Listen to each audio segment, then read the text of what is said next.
মানে বাতাস ঢুকে যাবে।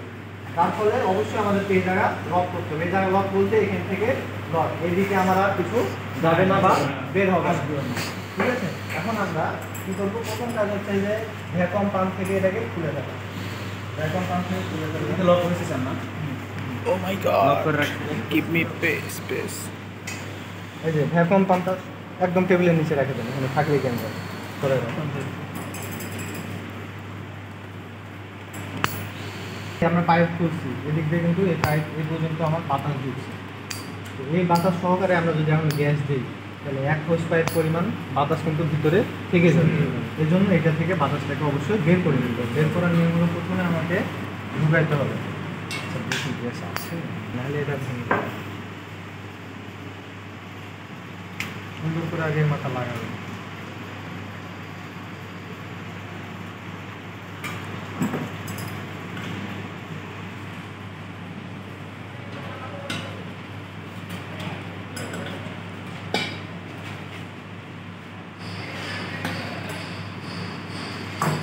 টাইল দেওয়ার পরে এটাকে উল্টাবেন, হ্যাঁ, পুরোটা আপনি উল্টাবেন। উল্টানোর পরে মাথাটা খুলে দিই, পুরো মাথা কিন্তু আমি খুলে দিই।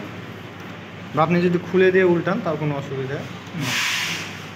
তারপরে সিলিন্ডারটাকে সুন্দর করে এক জায়গাতে করাই দেবেন। বা স্যার এটা তো বেঁচে গেছে, একবারে খুলেন নাই মাথা। এখন দেখেন, এখন কাজ হচ্ছে এখানে যে বাতাস ছিল এই বাতাসটাকে গ্যাসে চাপ দিচ্ছেন। এখন কিন্তু কী করতে হবে, আমরা এই মাথাটা খুলে গ্যাসটাকে হালকা করে মানে বাতাসটাকে বের করে দেবো। এটাকে বলা হয় পার্জিং করা। এই যে সাদা গ্যাস বেরোতে লাগছে, মানে কি এখন আর বাতাস নাই, বাতাস শূন্য। এই পদ্ধতিটাকে বলা হচ্ছে পার্জিং করা, অর্থাৎ হোস পাইপ থেকে বাতাস বের করে দেওয়ার পদ্ধতির নাম হচ্ছে কি পার্জিং। গ্যাস চার্জের আগে পার্জিং করা 100% জরুরি, বুঝা গেছে? তো দেখেন এখন আমরা গ্যাস চার্জ করব। তো গ্যাস চার্জ করার আগে অবশ্যই আমাকে কম্প্রেসর চালায় নিতে হবে। আপনি কম্প্রেসর না চালায়াও গ্যাস চার্জ করতে পারবেন, কিন্তু কি হয়, এই যে ফিল্টারে আসে এখানে অনেক চিকন না, গ্যাসটা ব্লক হয়ে যায়। যার ফলে আমরা কি করব, কম্প্রেসরটা চালায় দিয়ে তারপর আমরা গ্যাস চার্জ করব, তাহলে ভালো হবে। এখন আমরা কম্প্রেসরটা চালায় দিব। কম্প্রেসর চালু হয়ে গেছে, বুঝে গেছে? গেটটা খুলেন একবার,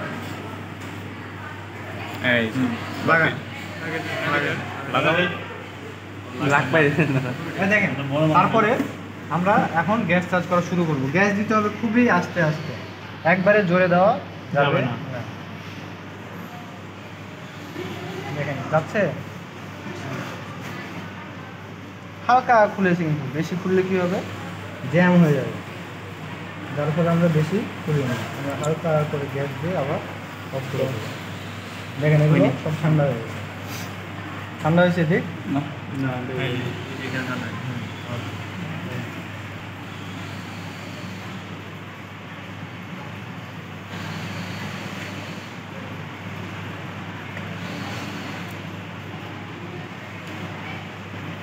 আমরা গ্যাস চার্জ করবো কত স্যার? আর 600 স্ট্যান্ডিং প্রেসার কত বলেন? 40 না? দেখেন এই কন্ডেন্সার গরম হচ্ছে নাকি, আর ইভাপোরেটর ঠান্ডা হবে, অর্থাৎ যেটা চিকন সেটা হবে গরম।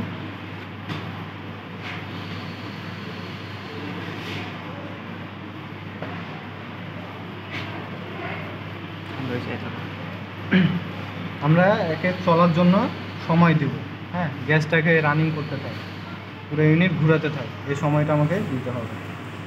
ঠান্ডা আসছে, গ্যাস চার্জ করবেন, হ্যাঁ, গ্যাস চার্জটা ভালো হবে।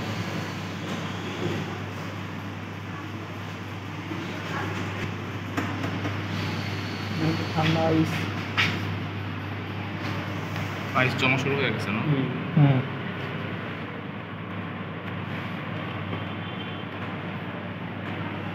সাইডগুলোতে হাত দিয়ে দেখেন তো হালকা কি গরম গরম কিছু বুঝে যায়। আচ্ছা, আস্তে ঝুঁকাইতে হবে, ঝুঁকাই না, ব্লক হয়ে যাবে। একবারে কখনোই দিবেন না, আস্তে আস্তে আস্তে আস্তে গ্যাস দিবেন, তাহলে আপনাকে খাটনিটা ডাবল করতে হবে। এখন যদি কোনো কারণে ব্লক হয়ে যায় তাহলে আপনাকে আবার সব কিছু খুলে আবার নতুনভাবে কাজ করতে হবে। হ্যাঁ, ভ্যাকুয়াম করতে হবে, ফিল্টার খুলতে হবে, এগুলো খুলতে হবে, খুলে আবার প্রেশার দিয়ে বাতাস দিয়ে আগে পরিষ্কার করতে হবে। নাকি বললেই চলে, একেবারেই কম স্যার।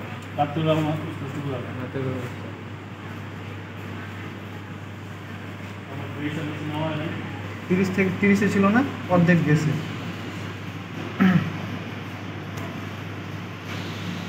এটা আস্তে আস্তে 24 পর্যন্ত উঠবে না স্যার? না, বন্ধ অবস্থায় থাকলে 40 পর্যন্ত উঠবে, কিন্তু এখন কম্প্রেসর চালু অবস্থায়, মানে এটাকে বলা হচ্ছে রানিং প্রেসার। রানিং প্রেসার 0 থেকে 1 রানিং অবস্থায় দিলেই ভালো, কারণ গ্যাসটা চলতেই আছে একদিক থেকে, আপনি দিতেই আছেন। আর যখন গ্যাস সব জায়গায় জমা হয়, একবারে কম্প্রেসর অন করি তখন হঠাৎ করে আসে এই জায়গাতে আসে জ্যাম হয়ে যায়, ফিল্টার পর্যন্ত কুসুম কুসুম গরম হবে। কনডেন্সার যেগুলোতে লাগানো আছে চারি সাইড গরম হবে, আর ভিতর হবে ঠান্ডা। এই যে এখানে যদি আমরা সাকশন লাইনে হাত দিই হালকা ঠান্ডা, আর ডিসচার্জ লাইন গরম। আবার ফিল্টার পর্যন্ত আমরা হালকা হালকা কি গরম পাবো।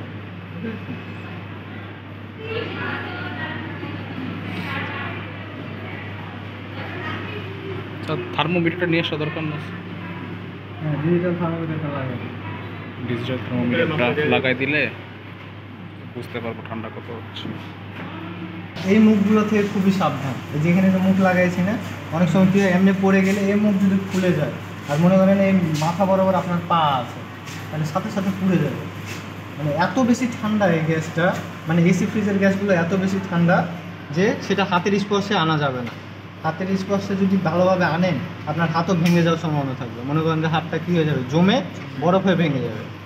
এই জন্য এটা কিন্তু ভয় দেখানোর জন্য বলতেছি না, সাবধানতা, বুঝতে পেরেছি? সাবধানতা অবলম্বন করতে হবে। অবশ্যই ওদিক লক করে তারপরে দেখবেন।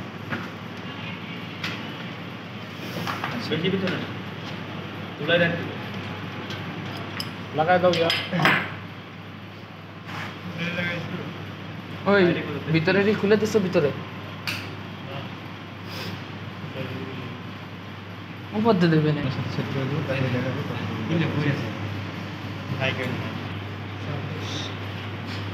আচ্ছা, আমাদের রুমের টেম্পারেচার হচ্ছে কত? 33 ডিগ্রি। হ্যাঁ, আমাদের এয়ার টেম্পারেচার 27 ডিগ্রি ভিতরে, ধীরে ধীরে কমবে। কত পর্যন্ত আসবে স্যার? মাইনাস আমাদের কম্প্রেসর নতুন।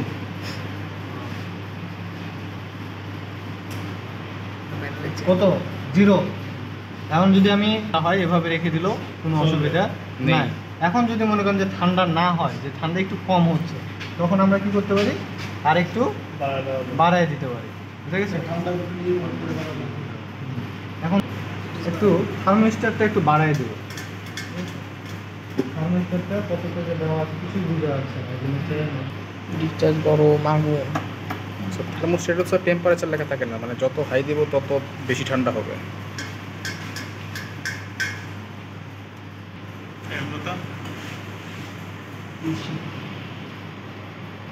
আচ্ছা, সিলিন্ডারটা উল্টা নেব, অফ করে দেব।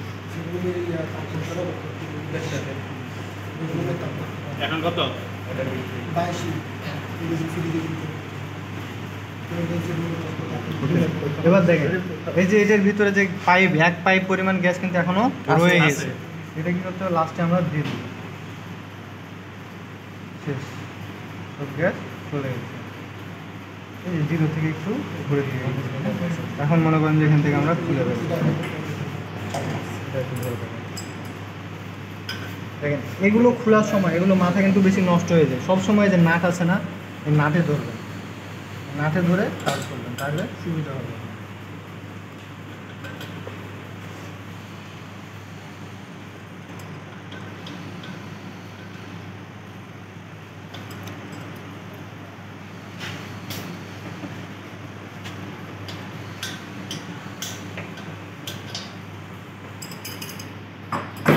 এখন গ্যাসের মনে করেন যে লাগাই দিচ্ছি, এদিকে কোনো কানেকশন আছে, আমরা কিন্তু প্রেশার দেখতে পাচ্ছি কত আছে, 0 থেকে একটু বেশি আছে।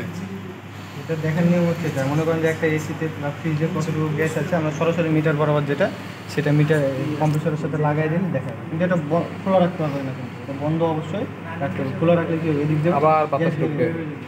গ্যাসটা বেড়ে যাবে। তাহলে এখন চলো ঠান্ডাটা কেমন হচ্ছে আমরা করতে পারি।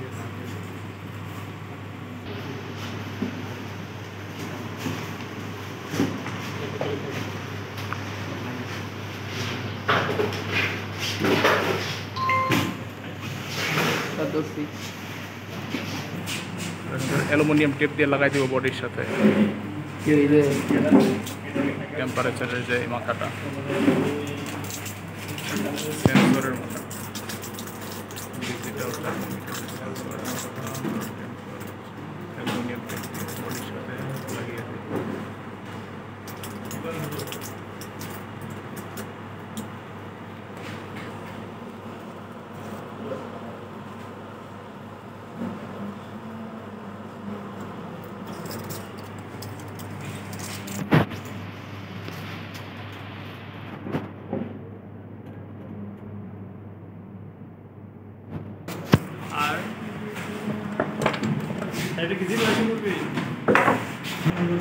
স্যার আমাদের -23 না স্যার, -17 থেকে -23, -17 থেকে -23 আসলে -4 উপরে গেলেই মনে করেন যে আইস জমা শুরু হয়ে যাবে।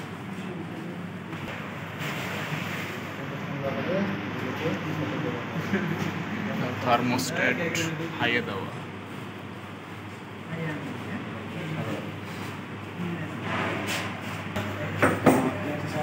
এটা হচ্ছে অ্যালুমিনিয়াম টেপ। এটা আমরা ফ্রিজের বডির ভিতরে কোনো কিছু আটকানোর জন্য ইউজ করতে পারি। নর্মাল স্কচ টেপ দিয়ে ওই কাজগুলো আমরা করতে পারি না, অ্যালুমিনিয়াম টেপ দিয়ে আমরা সেই কাজগুলো করতে পারি যেহেতু। এবং আমাদেরকে লক্ষ্য রাখতে হবে যে কম্প্রেসর অটো অন অফ হচ্ছে কিনা, অর্থাৎ থার্মোস্ট্যাট যদি আমাদের ঠিক থাকে তাহলে নির্দিষ্ট টেম্পারেচার পৌঁছার পর আমাদের কম্প্রেসর অটো অন অফ হবে, অটো অফ হয়ে কিছুক্ষণ পর আবার অন হবে।